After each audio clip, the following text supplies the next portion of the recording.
High, কি অবস্থা সবার? আশা করি সবাই ভালো আছেন। একটা বিষয় নিয়ে একটু কথা বলার জন্য আসলাম। সেটা হচ্ছে যে আমরা যখন দেশের বাইরে আসার প্ল্যান করি আমাদের প্যাকেজিং, প্ল্যানিং, অ্যাকোমোডেশন অনেক কিছু নিয়ে অনেক চিন্তা-ভাবনা করার কারণে অনেক ছোট, ছোট বিষয় আমাদের মাথা থেকে আসলে বের হয়ে যায়। আ যে বিষয়গুলো আমাদের বাংলাদেশ থেকেই হচ্ছে সব ঠিকঠাক করে নিয়ে আসা উচিত।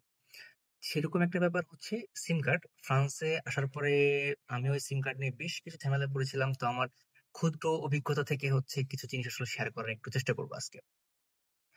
তো এখানে একটা ব্যাপার না বললেই নয়, সেটা হচ্ছে সবার একটা প্রশ্ন থাকে বা এখানে আসার পরে সবার যেটা কমন জিনিস যে ইন্টারন্যাশনাল স্টুডেন্টের জন্য কোন সিম কার্ডটা ব্যবহার করলে ভালো হবে। আমরা সবাই একটু বেশি ফ্যাসিলিটিস চাই বা আমাদের এরকম একটা টেন্ডেন্সি থাকে চাওয়ার মতো। তো এখন এটার জন্য আসলে বেশ কিছু ক্রাইটেরিয়া আছে। আজকে আমরা এরকমই ক্রাইটেরিয়া নিয়ে কথা বলবো এবং সবথেকে বড় ব্যাপার হচ্ছে আজকে আমার সিম কার্ডটা, পার্মানেন্ট সিম কার্ডটা আমার অ্যাড্রেসে চলে আসছে। এই যে এটাতে। তো আমি এটা অলরেডি খুলে ফেলছি। খুলে আমার ফোনে ইনসার্ট করে ফেলছি। তো এটা আপনারা দেখতে পারবেন হচ্ছে একটা নাম লেখা আছে লেবারা। আপনারা হয়তো এটা উল্টা দেখতে পাচ্ছেন সামহাউ। তো এটা ওদের একটা পেপার ওয়ার্ক, একটা ইনস্ট্রাকশন সিমের। প্লাস হচ্ছে এটার মধ্যে হচ্ছে ওরা ওই সিমটা থাকে।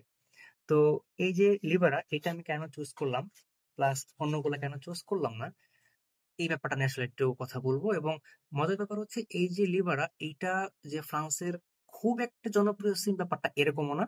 তো তারপরও জেনে শুনে কেন চুজ করলাম এটা নিয়ে হচ্ছে কথা বলবো। আচ্ছা, সো শুরুতে কথা বলার আগে আমাদের আমরা ৪ টা পয়েন্ট নিয়ে মূলত কথা বলবো। সেটা হচ্ছে আমাদের সিম কার্ডটা নিবো সেটা হচ্ছে প্রিপেইড ও রেগুলার, এটা বাজেট ফ্রেন্ডলি কিনা, আমাদের সিম প্রোভাইডার কোনটা এবং আমাদের কাছে বেসিক চেক পয়েন্টস। এই ৪ টা পয়েন্ট নিয়ে আমরা হচ্ছে কথা বলবো। সো প্রথমে যেটা আসে সেটা হচ্ছে প্রিপেইড নাকি রেগুলার। এখানে যদি আমরা প্রিপেইড, রেগুলার, ই-সিম এই ৩ টে বিষয় নিয়ে যদি কথা বলি, যদি কেউ শর্ট স্টে এটার জন্য আসে যে ২ সপ্তাহ বা ৩ সপ্তাহ থাকবে বা জাস্ট টুরিস্ট পারপাসে যা ঘোরার জন্য আসছে, সে তাহলে একটা প্রিপেইড অথবা ই-সিম নিতে পারে। কিন্তু যদি কেউ লং স্টে করে সেক্ষেত্রে তার জন্য প্রেফার হচ্ছে একটা রেগুলার সিম নেওয়া। এবং এই রেগুলার সিমের মধ্যে হচ্ছে বেশ কিছু সিম আছে লাইক লিবার্টা যেটা আমি ইউজ করতেছি, সস, তারপরে হচ্ছে এসএফআর, এরকম অনেক কিছু আছে। কিন্তু এখানে একটা জিনিস আসলে একটু মাথায় রাখা দরকার, সেটা হচ্ছে কোনো সিম নেওয়ার আগে যেটা যাতে নো কন্ট্রাক্ট সিম হয় এইটা হচ্ছে একটু দেখে নেওয়া ভালো। নো কন্ট্রাক্ট মানে হচ্ছে কি, আহ অনেক সিম অপারেটর কোম্পানি হচ্ছে ১২ মাস ২৪ মাস এর এর মতো করে হচ্ছে একটা কন্ট্রাক্ট করে যে আপনি এই টাইম লাইনের আগে আপনারা হচ্ছে এটা নেটওয়ার্কটা চেঞ্জ করতে পারবেন না। তো যদি আপনি চেঞ্জ করেন তাহলে আপনাকে পুরো টাকাটাই পে করতে হবে। তো এটা অ্যাজ ইন্টারন্যাশনাল স্টুডেন্ট এবং নিউ কামার অফ ফ্রান্স এটা একটা প্রবলেম হতে পারে। তো এটা একটা। তো এই জন্য হচ্ছে নো কন্ট্যাক্ট কিনা এটা হচ্ছে একটু খেয়াল রাখা উচিত। আ সেকেন্ড হচ্ছে যেটা বললাম যে eSIM এর মধ্যে প্রিপেইড আ eSIM এটা তো বললাম। আর সেকেন্ড হচ্ছে আমরা যেটা দেখবো সেটা হচ্ছে বাজেট। তো ফ্রান্সে মোটামুটি এভেইলেবল এবং অ্যাফোর্ডেবল প্রাইসে হচ্ছে বেশ কিছু সিম কার্ড পাওয়া যায় এবং এভারেজ যদি আমি বলি ১০ থেকে ১৫ ইউরোর মধ্যেই মোটামুটি সিম কার্ড গুলো হয়, যেগুলো আমি ১০টা বা ১৫টা আমি একটু কম্পেয়ার করে দেখলাম। তো এর মধ্যে হচ্ছে বাজেট ফ্রেন্ডলি কথা যদি আমি চিন্তা করি তার মধ্যে আমি ১ নম্বরে রাখবো হচ্ছে লেবারাকে। তো লেবারাকে রাখার অনন্ত কারণ হচ্ছে এই সিমটা হচ্ছে ফ্রি। হ্যাঁ, এই সিমটা হচ্ছে ফ্রি, মানে এই সিমটা আপনি ওদের ওয়েবসাইট থেকে অর্ডার করতে পারবেন, প্লাস ওদের অ্যাপ থেকে অর্ডার করতে পারবেন। যে আপনি যখন অর্ডার করবেন ওরা এটার জন্য কোনো ডেলিভারি চার্জ বা হচ্ছে কোনো সাবস্ক্রিপশন ফি এরকম কোনো কিছু নিবে না ওরা। আহ, এবং সব থেকে বড় ব্যাপারটা হচ্ছে ওরা প্রথম মাসের জন্য ১৫০ জিবি হচ্ছে ৭ ইউরোতে দিবে এবং পরের মাস থেকে এই ৭ ইউরো না ১০ ইউরো বা ১২ ইউরো এরকম হয়ে যাবে। তো এটা হচ্ছে খুবই স্টুডেন্ট ফ্রেন্ডলি একটা প্যাক এবং তার মধ্যে এটার আরো সব থেকে বড় কথা হচ্ছে এটাতে আনলিমিটেড কল, আনলিমিটেড এসএমএস এগুলা করা যাচ্ছে। এবং আরেকটা ইম্পর্টেন্ট জিনিস সেটা হচ্ছে ইউরোপিয়ান ইউনিয়নের মধ্যে এটা হচ্ছে অটোমেটিক রোমিং অ্যাক্টিভেটেড হয়ে যাবে। সো আলাদা করে এটা রোমিং অ্যাক্টিভেটেড করতে হবে না এবং অনেক সিম প্রোভাইডার হচ্ছে এই রোমিং সার্ভিসটাও দিচ্ছে না। সো যেটা শুরুতে বলছিলাম যে আমার এই লিবারা সিমটা চুজ করার অন্যতম কারণ হচ্ছে সিমটা হচ্ছে ফ্রি। প্রথম কথা, এটাতে ডাটা প্ল্যান খুব ভালো। আমি 7 ইউরোতে হচ্ছে 150 জিবি পাচ্ছি 5G, প্লাস হচ্ছে unlimited internet, sorry, unlimited SMS, unlimited কলস পাচ্ছি, এবং আমি ইউরোপিয়ান ইউনিয়নের মধ্যে হচ্ছে রোমিংটা পেয়ে যাচ্ছি। সো এইটা ছাড়াও আমার সেকেন্ড চয়েস ছিল হচ্ছে রেড বাই এসএফআর। এটাও ওয়ান অফ দ্য ভালো একটা সিম, এবং হচ্ছে এইটার নেটওয়ার্ক অনেক স্ট্রং। মজার ব্যাপার হচ্ছে এই লিবারা হচ্ছে এসএফআর এর নেটওয়ার্ক ইউজ করে। সো এসএফআর আর লিবারার কোয়ালিটি সেম। আর একটা হচ্ছে সস, তারপরে ভয়েজ, এরকম আরো বেশ কিছু আছে, কিন্তু আমি ওগুলাতে আসলে যাইনি, কারণ এগুলো যে কন্ট্রাক্টের একটা ব্যাপার স্যাপার থাকে। তারপর বড় কথা হচ্ছে ওই ওয়েবসাইট গুলো হচ্ছিল আপনার হচ্ছে ফ্রেঞ্চে, যদিও যেহেতু এখন আমি ফ্রেঞ্চ খুব ভালো পারি না, তো আমার জন্য বুঝতে একটু সমস্যা হচ্ছিল। তো এখানকার কল সাপোর্ট সবকিছুই হচ্ছে মূলত ওই ইংলিশ, খুবই সিম্পল। আচ্ছা, সো রেগুলার সিমের জন্য হচ্ছে লিবারা, তারপর রেড বাই এসএফআর, তারপর সস, এগুলা এগুলা দেখতে পারেন। কোনটা কেন চুজ করবেন এটা আমি অলরেডি বলে ফেলছি। আর যদি ই সিম যদি নেওয়ার লাগে, ই সিম বা হচ্ছে ট্রাভেল সিম, সেই জন্য হচ্ছে এরালো, সেইলি, রোমলেস, এরকম আরো বেশ কয়েকটা প্রোভাইডার আছে। এগুলো হচ্ছে আপনারা নিতে পারেন, মোটামুটি বেশ ভালো। এরপরে আসে হচ্ছে আমাদের কি বলে এটাকে, যেটা বললাম no contact plan. No contact plan নিয়ে তো কথা বলছি, যে যেটা যত নো কন্টাক্টে যাওয়া যায় সেটা হচ্ছে সব থেকে বেশি ভালো। এবং সব থেকে বড় ব্যাপার হচ্ছে 10 থেকে, আমি বলবো যে শুরুতে 10 থেকে 15 ইউরোর বেশি যাতে আমরা খরচ না করি, কারণ এটা করা আসলে খুব বেশি অর্থী হবে না। আর লিবারা ছাড়া এসএফআর প্লাস হচ্ছে সস, এগুলো মানে আমার চুজ না করার অন্যতম কারণটা হচ্ছে এগুলোতে কস্টিংটা একটু বেশি। এসএফআর এ হচ্ছে অলমোস্ট আপনার 24 থেকে 25 ইউরোর মতো যায়, আর সসে হচ্ছে 15 থেকে 20 ইউরোর মতো যায়। তো যে ক্ষেত্রে হচ্ছে আমি আহ মাত্র $7 থেকে $8 150 জিবির মতো পাচ্ছি, এবং এখানে কোনো কন্ট্রাক্ট করতে হচ্ছে না। আর অন্যান্য সিমে যেখানে হচ্ছে আমাকে কন্ট্রাক্ট করতে হচ্ছে 12 মাসের, আমার মান্থলি প্রাইসিং বেশি, প্লাস হচ্ছে আমার ওখানে কোনো আমি ইংলিশ কমিউনিকেশন করতে পারছি না। তো আমার মনে হয় যে ওটা দিয়ে শুরু করাটা আমার জন্য খুব একটা যুক্তিযুক্ত হতো না।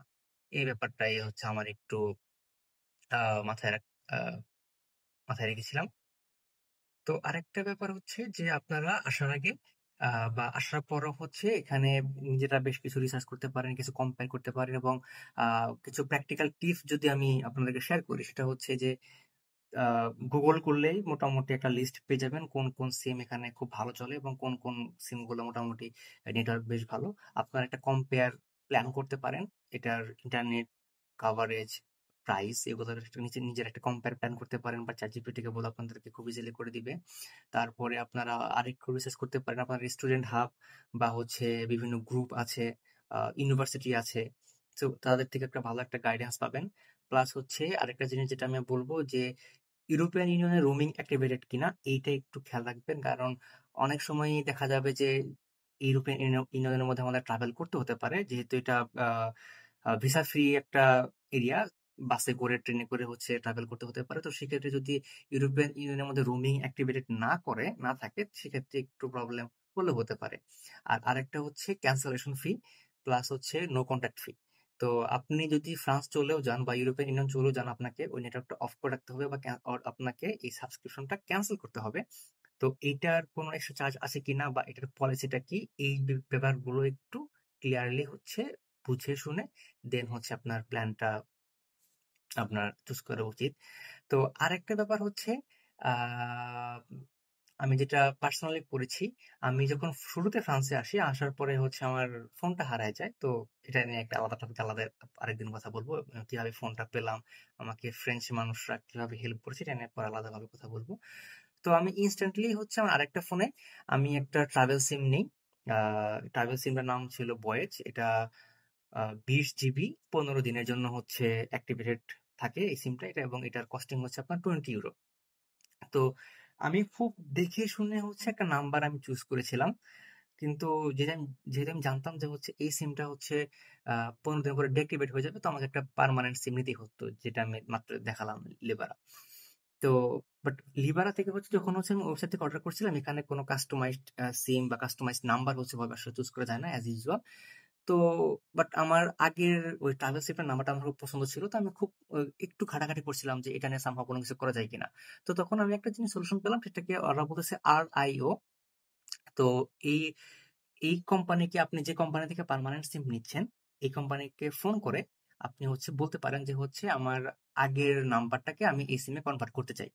সো ওরা একটা কল করবে, কল করে একটা কনফার্মেশন কোড দিবে। এই কনফার্মেশন কোডটা আপনার ওয়েবসাইটে জাস্ট ইনপুট করলে আপনার এই নাম্বারে আপনার সিমটা চলে আসবে। সো আমি আমার আগে সেই ট্রাভেল সিমের যে নাম্বারটা, ওই নাম্বারে আমি আমার পার্মানেন্ট সিমের নাম্বারটা আমি কনভার্ট করতে পেরেছি। তো লিবারাতে এই একটা এক্সট্রা অ্যাডভান্টেজ আমি পেলাম।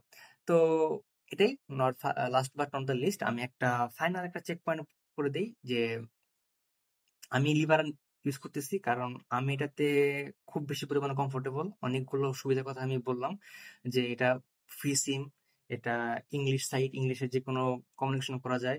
তারপর এটার প্রাইসিং খুব ভালো। এটার SMS, টেক্সট, তারপরে ইউরোপিয়ান ইউনিয়নের রোমিং, এগুলা বেশ ভালো। তারপরে এগুলো নাম্বার আমি চেঞ্জ করতে পারতেছি। আমি সবকিছু অ্যাপ থেকে কন্ট্রোল করতে পারতেছি। আমি কত জিবি ইউজ করছি, আমি কাকে কাকে, আমি কত মানুষকে কল করেছি, আমার কি পরিমাণ ডেটা বাকি আছে, সবকিছু আমি অ্যাপ থেকে কন্ট্রোল করতে পারছি। এটা একটা সর্স যেটা বললাম, এটাও খুব অ্যাফোর্ডেবল প্রাইসে পাওয়া যায়, অলমোস্ট $15 থেকে $18 মধ্যে পাওয়া যায়, বাট এটা অনলি ফ্রেঞ্চ সাইট। তারপর আর আর আসে রেড বাই SFR, এটা খুবই ফেমাস ফ্রান্সের মধ্যে। এটাও সোশ্যাল মতোই সিমিলার, কিন্তু এটা ফ্রেঞ্চ, প্লাস এটার কস্টিংটা একটু বেশি এবং স্টুডেন্টদের জন্য এটা খুব বেশি পরিমাণে আইডিয়াল না, বেসড অন এর price plans and others contracts and all.